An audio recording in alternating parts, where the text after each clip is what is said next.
how can we go from knowing absolutely zero music to becoming a composer? That is a big question because a lot of people want to get into music, but they just have no idea where to start, right?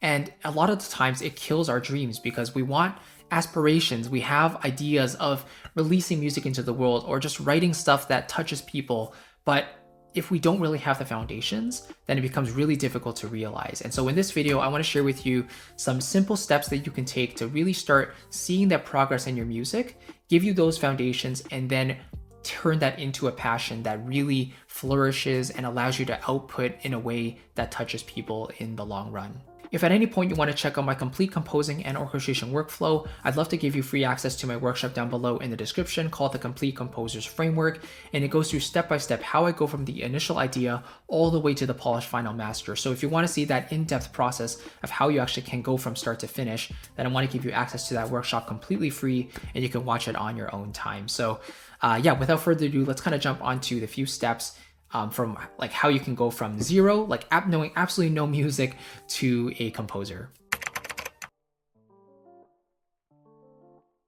The very first thing I would recommend is to start learning an instrument. Now, the instrument I personally recommend for everyone is the piano. No matter if you think you have bad motor skills or you think your kids have bad motor skills, the piano is wonderful because it's a very visual instrument, and the concepts in music apply very, very well to the keyboard. Like there are 7 different letters in the musical alphabet, right? A to G. There's sharps and flats, which translate really, really well to the black keys. All that stuff can be visualized really easily on the piano. And this is a big reason why we see kids at a very young age starting on the piano. It's a very approachable instrument, and it gives us a really good foundation in hearing music. Hearing music is so important, and the piano really lets us do that. So, of course, if you have a teacher, a private teacher who can coach you every step of the way to get you to a sufficient level, I think that will be the most beneficial. That will help you progress the fastest. But even if you want to take an online course, like I have a piano course on my website, taking you from the very beginning to an intermediate level at least, you can do some self-study and you can get to a good level as well. But learning an instrument, and not just playing notes, but actually understanding how some scales work and how things come together to create chords and melodies, like that will internalize new musical concepts into your brain, and it just makes you more musically aware in general. And those are all beautiful byproducts of starting to learn an instrument the right way. So again, if you can start with a teacher, that's amazing. But I would always recommend starting in the first place. If you don't know how to play something, learn the piano first. Start with the basic C major scale, start learning broken and solid triads in the key of C, and then kind of start progressing from there. But learning an instrument, I would say, is absolutely the number one thing I would recommend first.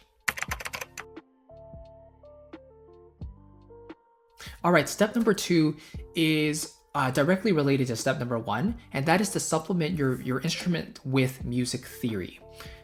Now, this is a bit of a controversial one because a lot of people don't think that music theory is necessary at all to write music, and that can be true. Like some musicians don't know any theory, but they have a wonderful ear and they can make music just like that. That sounds amazing.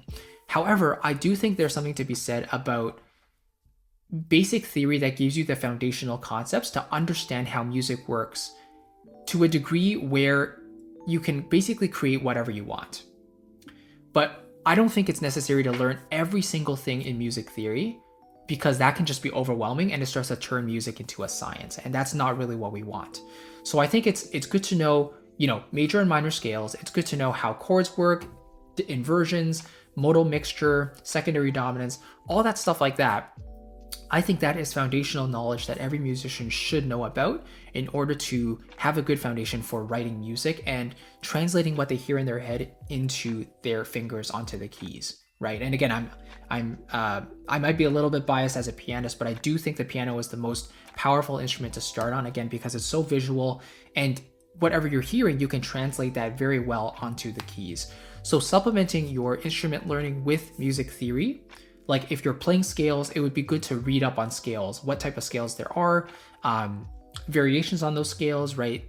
Like different, even different modes or natural and harmonic and melodic minor scales, right? Learning what those scales are, how they basically function can be really, really useful, because that will not only give you the musical knowledge, but also the head knowledge of what music is actually doing when we're hearing it in real life.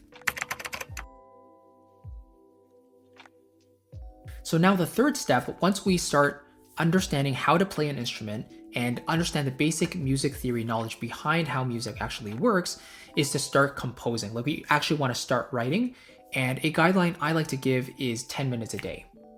If you can dedicate 10 to 15 minutes a day to writing anything, even if it's just a few notes of a melody or just a couple of chords, creating a chord progression, that will give you the chops. Like, that will start to develop a routine, and it starts to make composing almost second nature because it's something you're consistently practicing.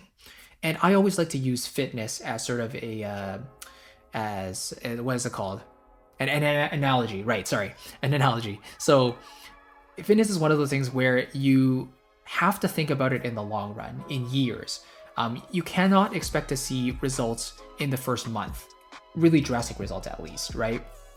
So people who have like drastic weight loss transformations, or they get really, really jacked, like these sorts of progress transformations take years of consistent work, not just, oh, a workout here, a workout there. They're just, doing it whenever they feel like. No, they stick to a strict regimen of working out a few times a week.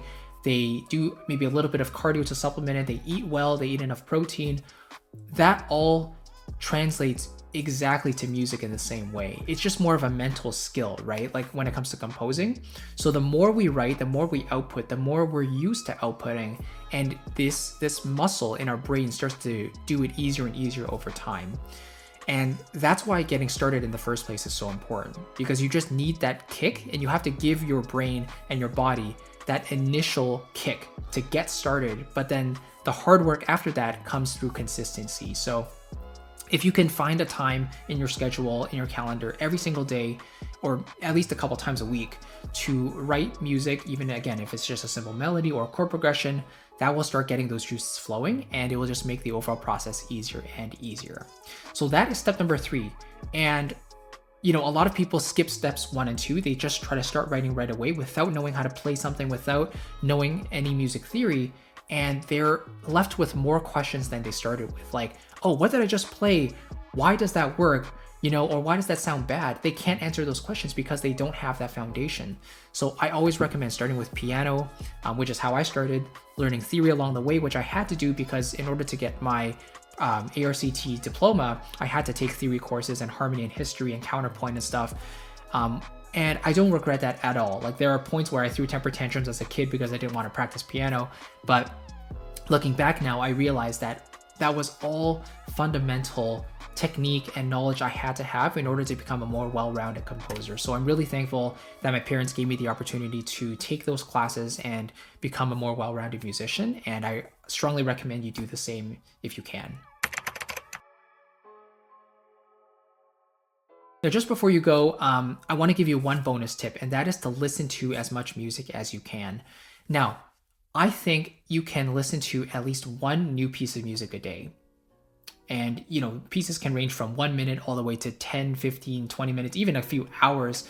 But I think if you want to be consistent at this and you want to open up your compositional palette, like get more ideas into your toolkit that you can apply to your own music, then it's always a great idea to listen to more music on a regular basis. So maybe that means you dive into one artist's discography for a few weeks or a few months, just really going over the style you really like, right? You probably chose that artist because you like that style, and really listening to every track, seeing what makes it work, and how you can start to emulate some of those things into your own writing. That's how I basically learned composition and orchestration, by the way, is by listening to my favorite scores and pieces and really figuring out, why do instruments work here? Like, what are they doing to create these certain textures? Why do these chord progressions sound better than these ones, right? What makes this melody so catchy and memorable? All of these things I start to internalize after immersing myself in the music I love for an extended period of time. And I think this tip, like listening to music, really flows well into the first three we talked about. Playing instruments, right? Listening to your favorite piano pieces, for example, that can work really well. Learning music theory, so listening to pieces that sort of reinforce and establish certain theoretical concepts you might be wondering about. And then also writing 10 minutes a day, right? So if you listen to more music, it gives you more juice and more ideas to incorporate into your writing, into your 10 minutes a day. So listening, I think, is absolutely crucial when it comes to developing as a composer. And for me, it's contributed about like 90% of my development. It's just by listening critically, figuring out what works and doesn't work, and then taking what I like and putting it into my workflow. So those are 3 simple steps. Easier said than done, obviously. It requires persistence, it requires determination and consistency, but if you can do that, you're going to become a well-rounded composer, no doubt about that, right? And again, if you can get a private teacher or coach along the way to help you with these steps, then I think that's great. And that will speed up the process for you dramatically. But I just wanted to give you this outline, first of all, to show you from start to finish how you can start thinking about becoming a better composer, or if you're just, if you know nothing about music and you want to get into writing music, this is what I would do, okay? So thank you again very much for watching. If you want to check out, again, my complete composing and orchestration framework, check out the free workshop down below. You can get that absolutely free, and it's super valuable, really practical stuff in there. And I hope it proves valuable for you. You can take it, put it into practice, and start understanding how you can create a piece of music from start to finish. Thank you again for watching. I'll catch you in the next video, and I'll see you there very soon. Take care.